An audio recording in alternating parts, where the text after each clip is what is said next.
қалай таңдаймыз? Ұзаққа созбай. Негізгі 4 нәрсе, осыны ұққан кезде біз дұрыс таңдау жасаймыз. Қараңыздар, ең бірінші нәрсе бар сенім деген.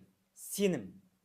Міне адам таңдауы осы сенімнің деңгейінде жүреді. Қазір тақырыпты ашамыз, асықпасаңыз. Сенім деген нәрсені сақтап алыңыз. Не нәрсеге сіз сенесіз? Одан кейін екінші дүние бар. Адам не нәрсеге сенеді, соған сай назарын бағыттайды. Соған сай назарын бағыттайды. Қазір бұл тақырыпты да ашамыз. Яғни айтамыз ғой, фокус, сфокусируйся деп айтып жатады. Яғни назарыңды мынаған салшы дейді.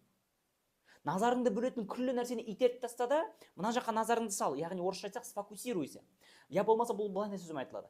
Концентрация дейді, сконцентрируйся дейді. Күллі ойыңды, эмоцияңды, назарыңды, жаныңды мына жаққа салшы, бұршы дейді. Осы нәрсені концентрация, фокус дейміз. Енді қазақшаға айтатын болсақ, назарды салу. Адам сенеді белгілі бір нәрсеге, сеніміне қарай ол назарын сол жаққа бағыттайды. Назар қай жаққа бағытталса, соған сай ода әрекет я әрекетсіздік болады. Әрекет я әрекетсіздік. Қазір бұл тақырыпты да ашамыз. Енді не нәрсеге сенді, сол жаққа назар бұрылды, назарына қарай оның әрекеті пайда болады да, осы әрекетіне қарай ода не пайда болады сосын? Нәтиже. Нәтиже. Яғни сенім, назары адамның концентрациясы, әрекеті, нәтижесі. Енді қараңыз, өте бір қызық дүние. Мысал келтірейін сізге.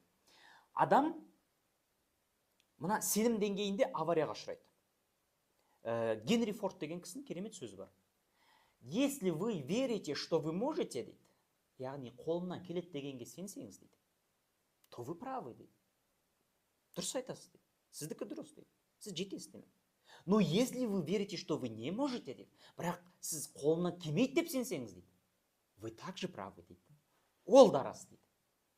Яғни жетемін десең рас, жетпеймін десең ол да рас. Яғни өзің таңдап тұрсың ғой.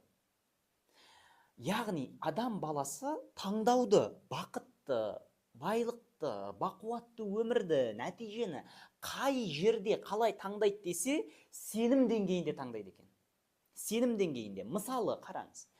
Егер де мен сенсем, мен пәленше миллион таба аламын дегенге, менде кәміл сенім болса. Кәміл сенім дегеніміз бұл қандай білесіз бе? Мысалы, мына жақта жарық түсіп тұр, елестетіңіз, осы жарықта бір кішігірім бір тозаң түсіп келе жатса, кішкентай ғана. Міне, сенім дегеніміз тіпті осындай тозаңдай кішкентай күмән мен уайымды түсірмеу. 100% сену. Болады, орындалады деген нәрсеге. Жетемін деген нәрсеге, Аллахың қалауымен. Осындай кәміл сенім болса дейді. Енді қараңыз, екінші нәрсе не еді сенімнен кейін? Назары адамның, яғни концентрациясы. Мен осылай 100% сенсем, қараңыз, бір қызық дүние болады. Енді менің назарым білесіз бе қай жаққа кетеді? Менің назарым енді мынандай нәрсеге бұрылады. Мен білем, пәленше миллион табам, сенем, кәміл сенім бар, күмән жоқ. Енді мен назарым, менде қандай ресурстар бар? Яғни қандай білім, қабілет, қаражат, мүмкіндік, таныс, қандай ресурс маған тағы да керек сол нәрсеге жету үшін. Мен кімді білем? Ана кісіге шығалам, ана кісіге шығалам. Бұлай жасай алам, ана білімді бұлай оқып алам. Мына жақта үйреніп алам.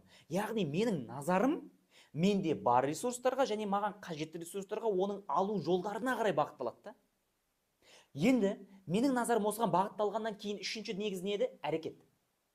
Сәйкесінше мен бар нәрсені қолданып, жоқ нәрсені іздеп соған қол жеткізіп, білмей тұрған нәрсемді білуге әрекет жасап, қолымнан келмейтін нәрсені үйреніп, яғни қабілетті игеріп, сөйтіп әрекет жасаймын. Менің әрекетім басталады сол жерде. Ал енді сол әрекеттеріме сай сосын мен нәтиже аламын.